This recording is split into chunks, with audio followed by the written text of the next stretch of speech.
Welcome to Glasscast, a podcast of the National Glass Association and Glass Magazine.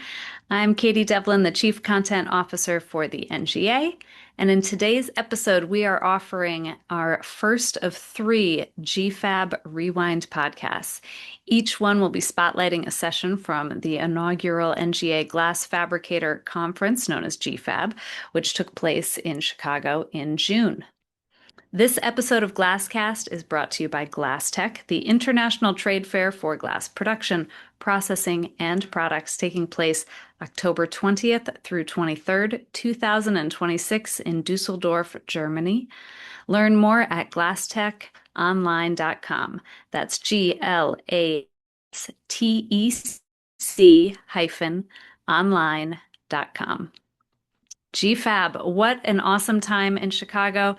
Before we get started with the full podcast, a huge thank you to everyone who attended. Thank you to all of our sponsors who supported this first time event. Thank you to our nearly 30 speakers who offered expertise during 3 days of amazing education.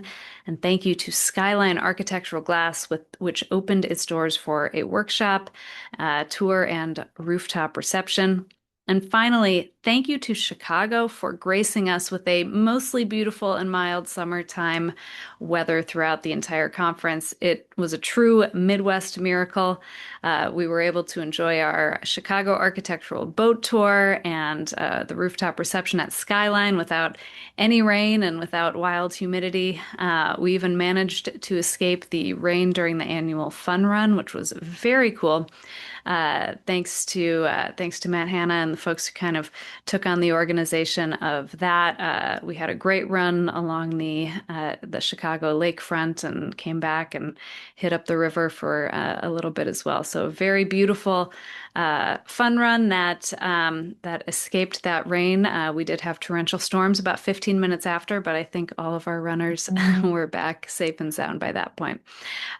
So at this first ever GFAB, we welcomed more than 220 attendees, which blew right past our original goal for this first time event.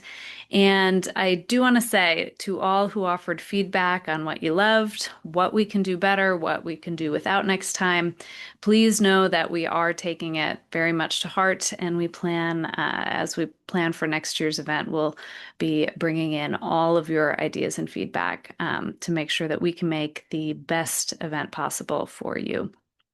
So don't hesitate to contact me directly with any additional ideas, inspirations you might have for the next GFAB. So our GFAB program kicked off with the executive track. This was sessions covered that were covering the wide spectrum of issues facing today's glass fabricators, design trends, project collaboration, AI use, generational leadership gaps, the state of the economy, and more. For today's episode of Glasscast, we are spotlighting the session on AI in glass fabrication from Elton Boocock, an AI strategist with thinkivity AI. Elton is someone who has ample real-world experience bringing AI into the glass and window space. Elton advised attendees on using AI strategically and efficiently. He warned about those vague prompts that can lead to vague, unrefined answers. And he talked through what AI actually looks like in a glass plant. Some gems from Elton that I wanted to pull out as part of this intro, since we won't get to hear the whole talk. Number one, AI is a pattern engine, not a truth engine. Number two, data risk is a handling problem, not an AI problem. Number three, treat AI as the best apprentice you've ever taken on. Number four, the best fabricators are the ones who taught AI the route, painted the lanes, set the speed limit, and kept their best people behind the wheel for decisions that matter. And that one you'll hear Elton kind of unpack in the excerpt that we pull from his talk in this episode. But, AI, this topic is big. It's only getting bigger. It's everywhere we look. It's in all of our news headlines. And it's, of course, in what we're doing day to day at home and at work. This session is just one of many to come as the industry continues to adapt to a new digital environment on the factory floor and beyond. So with this episode, as I mentioned, we'll just play an excerpt of Elton's larger keynote. In this section, I wanted you all to hear what Elton is sort of how he's describing AI actually used on the floor and what that can be equated to. So you'll hear some more specific examples here. So we will cut to Elton now. Asking the question, your approach should always be, what is the pain? Could AI actually help? And then if it is a yes, and it's an if it is a yes, then is AI the best solution to help? Yes or no? Let me give you two examples, two products that I've just recently created. One on the left is a document checker. So it checks off handwritten notes from surveyors and forms, stuff that you would have as, let's say, a PDF, and it pulls it into a system and turns it into organized data. It doesn't even use AI. A lot of AI was used in the creation of it, but it doesn't use AI. It uses OCR recognition that we've had around for years because it's good, solid, reliable, with structured data. But on notes to quotes, which is about taking a sketch and scruffy notes and conforming them into the data that we need, a little bit like an example we had earlier before the break, then that definitely needs vision AI. So there's two examples of doc checker and notes to quotes where actually we'll use AI when it's relevant and only when it's relevant. Okay, let's move on to tools that you might now be using in your organizations or could be. And I want to focus this first bit on tools that are generic.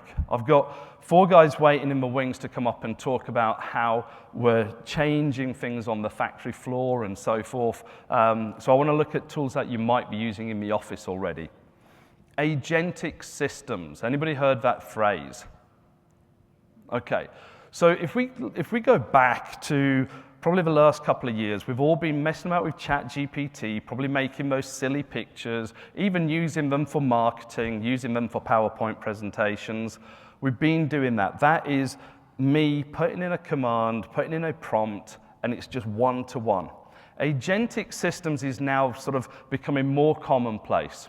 And all it means is this. We basically give the AI, so I'm using Claude Cowork here, by the way. ChatGPT has got its agentic mode or agent mode. But we give it some skills. And we actually say, these are the skills I need to give you so that you understand the context. If we go back to that slide about giving it the right context, we give you some skills. So it's giving it specific information, training the AI. And then we give it some connectors. So we connect it up to the tools that you use. Now, those tools, clearly, the default ones here are things that everybody uses regardless of industry, but it could be your 365 accounts, it could be Gmails, etc. And then we've given it some level of access to do something more than just a single prompt. Now, what I could do is I could put that on a schedule. I can just run it as I want, but it gets access to more stuff. And an agent actually goes off and does things. So this morning, while we had some great presentations, at the back of the room, I was actually controlling agents. So I brought in about 4 members of staff with me this morning. They didn't buy a ticket, so I do apologize. Yeah? But they were working, sat in the room with us this morning. And will be for the rest of the day, evening. My wife's with me, and she'll tell you they're everywhere. They were working in the baggage hall yesterday and in the taxi. So we give it access to things that we can do. Okay, there's even plugins built, which are basically a preset version of it that says use these connectors and use these skills. These are things that you could be doing in the office. Now, I would say that's about the now technology. That's the near future, as I've called it. But I want to paint a picture of what that future will look like as it rolls out. And the easiest way to do that is to compare the original Ford with the latest AI-driven car, shall we call it. Let me take you through the timeline. First of all, for a long time now, we've had cruise control. Cruise control is, let's say, like using ChatGPT. I'm asking it to do a job. Please keep the car at X speed. So it'll draft an email, summarize a call, turn notes into a checklist, explain a warranty, rewrite an SOP, create a quote follow-up, summarize a complaint, all these things it can do. But then we go into lane assist. Now, lane assist is going to start giving me some feedback, normally through the steering wheel. So at that point, it's going to actually tell me things. This quote is missing thickness. The survey says laminate. The order says tempered. So this is like the next level. And we're already doing this, by the way. So all these examples of what it could be doing.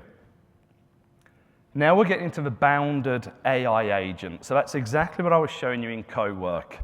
So the call comes in, it transcribes it, it creates the CRM lead, checks previous customer history, drafts follow-up email, creates a task for the salesperson, suggests missing information. So it's being active. It's giving me feedback. And this is what we can now have running through agentic systems. We can set things up to keep watching that email box. We can set them up to watch the quotes that get dropped into a folder. That's our bounded AI agent. But of course, let's have a look at where we're going next. The monitored self-drive. Scheduler agent monitors orders, stocks, labor, machines, and delivery dates. The quality agent monitors scanner data, remake reasons, productions. See how it's now looking at all these different agents and pulling it together. That's the whole thing, by the way, around agentic systems. Imagine them as agents. So I might have a factory agent who hopefully will work a little bit better than my example at the beginning, but factory agent talks to machine agent, CRM agent. We saw all the things earlier, ERP, MES, and so on. So they're just talking away to each other. And it does all of this stuff. But what we'll end up doing, probably quite soon, is handing some of this, the low risk, to AI. But whatever you do, don't throw the high risk stuff at AI right now. Okay, networked autonomy, and we've had examples of this being spoken about in some of our the quick talks. Now we're looking at a customer sending a request. They need replacement units for a storefront. Just happened to be in Chicago, similar to the job you did last year. Customer agent, fabricator agent, supplier agent, they're all working together. And then the system checks the job, identifies the likely product, checks the drawings and photos, requests missing dimensions, checks available stock, checks production capacity, suggests 2 product options, estimates a lead time. You can see on and on and on. And it's doing all of this autonomously as a network system. Now, this is exactly where we're going. When we start talking about the future, this is where we're going with this. It's just going off and off. However, in 10 years, this is where I will probably I'll be different to other people talking about AI. I think in 10 years, the best fabricators are not going to be the ones who have handed the keys to AI. This is not a lazy get out, and it's not a cost-saving activity. This is efficiency 100%. This is getting better quality 100%. But if we just see it as to how we can save cost, I don't think that's where this is going. The best fabricators will be the ones who have taught AI the route, painted the lanes, set the speed limits, and kept their best people behind the wheel for the decisions that matter. Once again, that was Elton Boocock, an AI strategist with thinkivity AI, speaking from the inaugural GFAB in Chicago on June 15th. This was the first of our GFAB Rewind podcast. Stay tuned for more in the coming weeks. And once again, big thanks to this episode's sponsor, GlassTech, the international trade fair for glass production, processing, and products taking place October 20th through 23rd, 2026 in Dusseldorf, Germany. Learn more at glasstechonline.com. Thanks so much, and see you next time.